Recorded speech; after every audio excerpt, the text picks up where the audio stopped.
Yo, it's Trent. I've been waiting for this day. NFL predictions week 1, baby. I have been waiting. You see how much I wrote down? Okay, so last year we ended with 160 correct predictions and 112 wrong predictions. Compared to ESPN, I was like 8 games off from one of their guys. So, pretty good for year 1 for predictions. But we're going to get right into it because I know this takes a little bit. We're going to try to keep the video not too long. But if you're waiting to get to your team, I'm going in order of the games in the order that, that they're being played. So if you're looking for a specific team, that's how I'm going. But let me get started. Ravens at Chiefs. Chiefs at home, I'm taking the Chiefs 27-24, right? Mahomes is 4-1 against Lamar ever, and I don't see that changing on week 1. Although Kansas City did lose week 1 last year to the Lions, I still believe in the Chiefs to take it home tonight, 27-24. Next, we got Packers at Eagles in Brazil. So no one's a home team, really. They say the Eagles are home, but we know what that means. So out of the country, you got to keep that in mind. The Eagles secondary is ranked 17th, and the Packers receiving corps is ranked like 20th or 19th or something around there, right? So those are pretty evenly matched. We'll see how those go, but I'm taking the Eagles 24-17 just because, one, I'm a Bears fan, so I'm a little bit biased there. I'll always be honest if I'm going to be biased, right? But I also think the Eagles would win anyways, just because they're the Eagles. Their team's stacked. They're a top 5, top 6 team anyways. So give me the Eagles 24-17. Next, we got the Panthers at Saints. That'll be a pretty boring game, I'm sure. No offense. Panthers fans, I feel terrible for you. As a Bears fan, I know that our organization kind of, fucked you guys, but what are you going to do? Anyways, hopefully the Panthers look a little better because they looked horrible last year. Bryce Young is really the only bright spot, and now they have Leggett, so hopefully those boys together can do a little something. But even if Bryce has a good game, I gotta give it to the Saints at home, 28-13. Not our blowout of the week, I would say, but still a pretty high-scoring game. Saints, though, definitely take that. Sorry, Panthers fans. I hope you guys get better one day, but that day won't be Sunday. Sorry. Vikings at Giants. As much as this year, I'm going to be saying the Vikings lose a lot, right? But not this week. Vikings on the road, right? In New York against the Giants. Vikings win 17-14. I say that because these are two bad teams. Both of them have starting quarterbacks that are basically backups, right? Sam Darnold versus Daniel Jones. But let's be honest here. Out of those two, who would you rather have? Probably Sam Darnold, right? Plus the Vikings added, they have guys hurt, but they do have talent on the roster. Aaron Jones, Justin Jefferson. They have some boys. Hawkinson's hurt, but you get what I'm saying? They have boys. They have potential. Give me the Vikings 17-14 on the road. Next, we got the Pats at the Bengals. Patriots-Bengals. Bengals are at home. Give me the Bengals 35-14. The Patriots need to have a comeback after, ever since Tom Brady left, they've been bad. Let's be honest, right? So they need a comeback just so, the fans feel a little better. Although, I don't feel bad for you guys. You had your Super Bowl Tom Brady run. It's like falling in love. Some people only get it once. So chill out. You got your wins. Chill out. You guys will be good one day, right? But Jamar Chase looks like he'll play, and it's Burrow versus a rookie. Give me the Bengals all day. So, little bit of a blowout win, but it's respectable. 35-14, give me the Bengals. Next, we got Steelers at Falcons. This is a hard one for me to pick, but I have to go with the Falcons. Home field advantage is one thing, right? I try not to just pick a team off that, but the Falcons are in a win-now season is what we'd call it, right? They invested in a lot of boys, but a lot of heavy contracts, right, that they have to pay for this year.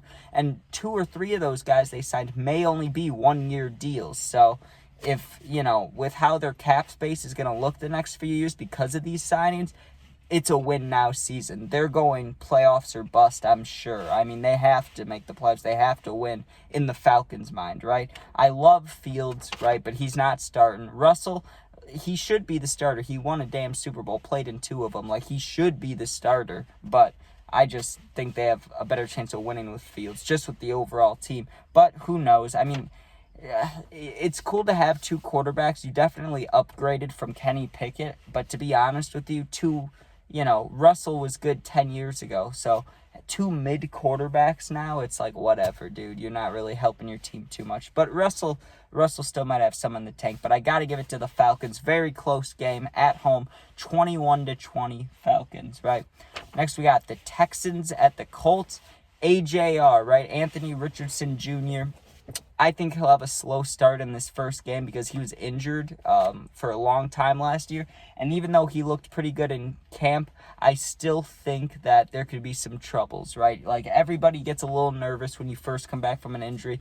They might just try to run the ball a lot to Jonathan Taylor. Who knows? But even though they're at home, I'm giving it to the Texans 28-24. Also, the Texans have been, they've been building a team here. So let's see what they can do with Stephon Diggs, Tank Dell, Nico Collins, Joe Mixon. Let's see what these boys can do, right? It's kind of like what the Bears did. All right? So give me the Texans 28-24 on the road. Next, we have the Cardinals at the Bills. This is my blowout game, right? I'm calling it a blowout, 31-21. Okay, the only reason I give the Cardinals 21 points is I think James Conner will score a rushing touchdown. I think Marvin Harrison scores a touchdown, and maybe Trey McBride or Kyler could run it in. So that's their 3 touchdowns right there. The Bills' defense could probably stuff them for less than that, but I don't know. I just believe the Cardinals may score a little bit. So give me the Bills at home, 31-21. But even though it's a little bit of a blowout, Cardinals could still win a little bit. I know it's not win, could still score a little bit, excuse me. Next, the game I've been waiting for, baby. The Titans at the Bears. I'm not even being biased. I'm just being honest. The Bears defense is about to eat. The Bears D is about to go fucking crazy, dude. Will Levis, we played him last year. Okay, the Bears did in preseason. I know preseason. Still, Will Levis is nothing special. We know this, okay? Maybe as a Titans fan, you may, have your own thoughts, just like how I felt about Fields the past few years. I understand, right? You look at a guy who's not that good, but in your eyes, he is that good. So I understand, right? But the rest of us looking at Will Levis, we know he's not special, all right, guys? So, I hope you guys score a little bit, but give me the Bears 28-17, okay? With Caleb, all the weapons, plus the defense balling out. The Bears are going to win that. Plus, they're at home. The atmosphere is going to be crazy. Bears, Bears, Bears. Next, we're more than halfway, by the way. Next, Jags at Dolphins, Battle of Florida. This is my highest scoring game of the week, right? But not a blowout win. I have the Dolphins taking this 42-35. A combined, what is that? 77 points? That's insane, dude. That is insane. That's a lot of points. But the reason for that is, obviously, you got Tyreek, you got Jalen Waddle, them two, just beasts. Then you got the running backs for the Dolphins, Raheem Mostert, Devin Achane. I can't remember how to say his name. I haven't heard it in a long time. But those boys are going to score a lot of points. We know they can with Tua thrown to them. And then, on the other side, the Jags now have 3 decent receivers, plus Trevor Lawrence, plus ETN, plus Evan Ingram. So you know what? I think it'll be a high-scoring game. It'll be hot. Week 1, teams will come out firing. I think these will be one of the only matchups where the teams come out firing, right? So give me the Dolphins at home, 42-35, win by a touchdown. Next, we got Broncos at Seahawks. I call this the old versus the new game because you got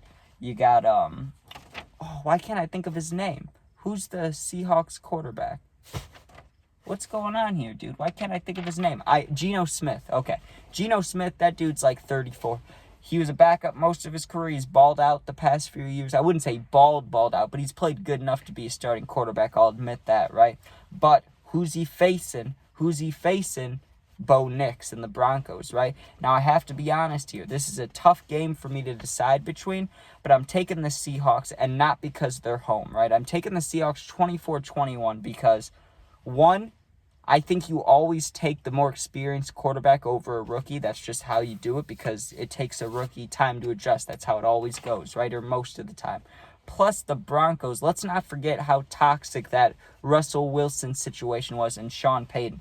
Then you give Sean Payton a rookie quarterback. I don't think that works well, okay? Some people may say it'll work great because you're giving the guy who worked with Drew Brees his own quarterback to, mend into whoever. But the problem with that is he was being toxic to Russ, a Super Bowl winning quarterback. If he's doing that, how is he going to get along with a rookie? So give me the Seahawks at home. Close game, 24-21. Seahawks will win that. Next, we got the Raiders at the Chargers. If they were both still in Cali, I'd say Battle of Cali, but the Raiders had to move to Vegas. First of all, the Raiders, they need a real quarterback before I say they win at all. Gardner Minshew isn't going to do it, okay? Baker Mayfield is I know they're not in the same category, but people used to think of Baker Mayfield in the same category as Gardner Minshew. Baker showed why he's not. He's a starting quarterback. Gardner is not. Gardner's a backup, okay? I remember when he was on the Jags, and there was a lot of things going wrong for him, okay? There was a couple things going right, but I don't think he deserves to be starting. And the Chargers, my only worry for the Chargers are the receivers because they got rid of Keenan and Mike Williams, but didn't they draft a boy? I can't remember who. They drafted somebody, and was it McConkey they drafted? But they have Joshua Palmer, so he's not bad. He's more of a number 2 receiver than a number 1, but we'll see what they can do, right? Either way, the Raiders are not a very good team, so give me the Chargers at home, 21-10. Next, we have the Cowboys at Browns. The Cowboys classic, okay? They win now and they lose later. That's what the Cowboys do, right? So give me the Cowboys 27-10 on the road against the Browns. Next, we got the Commanders at Buccaneers. First of all, the Commanders should be the Redskins. I have to say that first. We have Jaden Daniels' debut, right?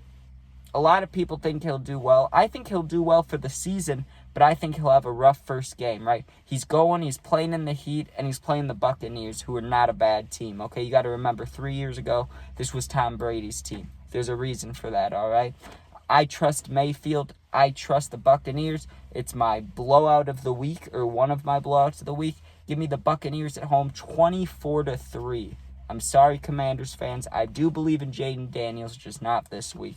Buccaneers 24-3. Last 2 games, all right? We got the Rams at the Lions and the Jets at the 49ers. Now, the Rams at the Lions, any other week, any other time, I'm taking the Lions in this game, right? Matthew Stafford went back and played the Lions at home last year, just like this game, but did this last year, and he lost in a not very nice fashion. It wasn't that close of a game, right? But I think with Cooper Kupp, Kyren Williams, Blake Corum, Puka Nacua, Tyler Higbee, I don't know. They have a lot of pieces. For some reason, even though I feel like I should pick the Lions, my heart is telling me to pick the Rams. I think Matthew Stafford comes back and he proves to everybody that, hey, that was a fluke, okay? Detroit should have kept me. I'm the real G. Who needs Jared Goff? I think the Rams come in to Ford Field and win 24-21, maybe a last-second field goal. And finally, we have the Jets at 49ers. A big battle, a good Monday Night Football game. Hopefully Rodgers doesn't get injured in the first 5 minutes. I mean, as a Bears fan, you know how I feel about that, but what are you going to do? But I love me some Brock Purdy. I think it'll be a huge, big battle game. Big scores, big teams, big boys. Give me the 49ers at home, 38-35. And that's my predictions. Thank you for watching. I will update you guys next week on our new record, on how we're doing. I'm sure it'll be positive because, I picked I picked 4 road teams, so I doubt I could be in the negatives. But you never know. We'll see how we did.